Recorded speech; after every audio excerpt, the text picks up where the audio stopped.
Yeah, let's talk about useRef. There are instances when you're building your React application where you don't need re-renders to happen for the action that you want to carry out to happen. So let's say, for example, whenever I type into this input box and the length of characters that I've typed into here, including the spaces, is 8 characters long or more, I want to be able to automatically focus on this input. That's not really something that React can handle for you inside of its shadow DOM. That needs to happen directly inside of the document object model. And that's kind of like where useRef comes in. You use useRef, no pun intended, you use useRef anytime you need to carry out an action in the DOM that you don't need React to re-render that particular action. So we'll go ahead and implement this right now.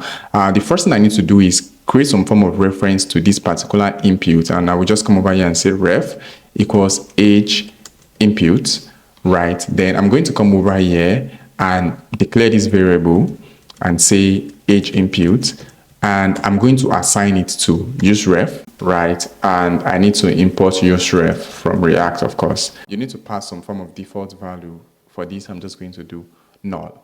Now, I can come over here and now begin to implement the logic and say const on change, catch the event and say const input value equals e.target.value. I can then make my check here and say if input value dot length is greater than or equals to 8, then what I want to do is go ahead and focus on the age inputs. Focus, save it up, and let's see if in fact this is going to work. I'll come over here and say web boss, and you see that this is not working. And the reason for that is because most things in React are not mutable. That is, things don't just change, right? And that's the reason why you have something like set state in order to be able to like track, and React is able to check that, oh, a particular state is changing, then I should go ahead and render this piece of UI. So the same thing kind of applies to useRef. You cannot directly change a variable, right?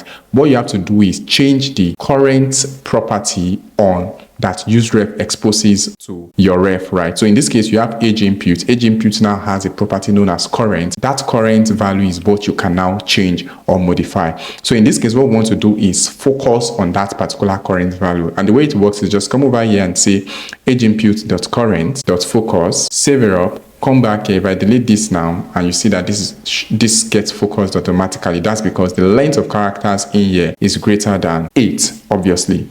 Right now, there's a mistake that I've made in the past while working with useRef, which is thinking that I could come over here and say age input current equals, let's say, age input dot current, right? This is a fatal mistake, and I'm going to tell you the reason why that is so. So I'm going to come over here, comment this guy out, then come over here, age input current, and just come over here and say age input current, save it up, and let me attempt to clear this guy out and do web boss. That is not accurate. I'm going to refresh this, come over here and say web boss, and you can see that it is no longer getting focused. And the reason for that is when this component first renders, the value for our current value is null. What that means is that age input current is essentially null, and what I'm basically calling here is saying null dot focus, and of course there is no focus method on null. That's why that is not working. So anytime you are making use of ref, please ensure that you are calling current and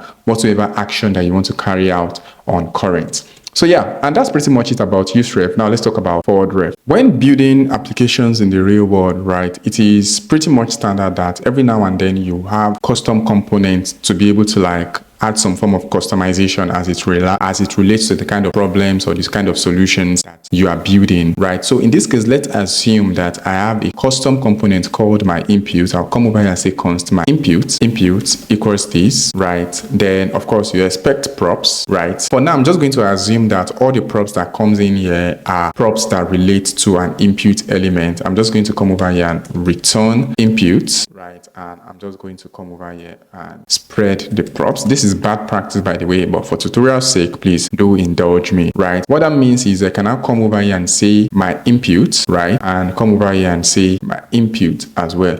Now, because I'm passing a ref here, you would expect that, of course, by the time I type in here that by the time I input a name that has a length greater than 8, then of course this age input will should continue to focus. But you're going to see that in fact that is not the case. And And the reason for that is this: is your ref at the moment, your ref at the moment is referencing custom input, which is my input. Now, my input is not a valid HTML element in the document object model, and you cannot call .focus on it. That's why it's not working right. The technique that we are going to use in order to be able to pass the ref from this custom component down to the base element, which is recognized by HTML or or that is available in the document object model, is forwardRef. Basically, we are forwarding the ref from the custom component down to the base element that can actually make use of it. And the way that works is, I'm just going to come over here and I'm going to replace this guy with forwardRef.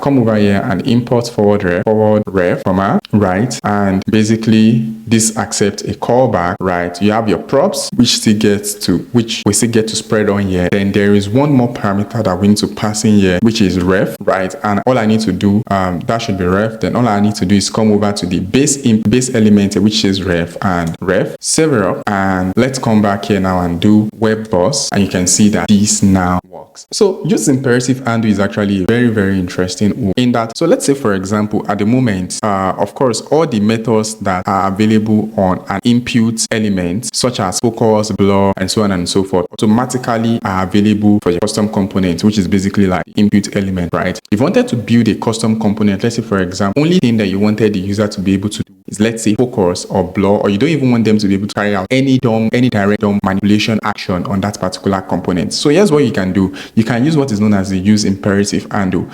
Now, all you have to do is come over here and say useImperativeHandle, right? That should be imported automatically for me now. Yeah, I have that now. useImperativeHandle, the hook, you use it at top level of your component, right? And the first thing you want to do is pass a ref, right? Which is basically this ref, right? And the next thing you want to do is pass a callback that is going to return an object or a hash of the methods that you want to support for your custom component. So in this case, I'm just going to return an empty object for now. Then I'm going to pass a callback here, which is an array of dependency. I'm going to leave that empty for now, which means that when this component renders once, then whatsoever is available here, what we want it to make use of. So if I come over here and I save this up, our job is actually not quite done. There's just one more thing, right? Remember that we have our ref, which we're now passing to the useImperativeHandle. It means that we can no longer pass this to our input ref. You can in fact pass it and things will begin to conflict, but because we do not want that,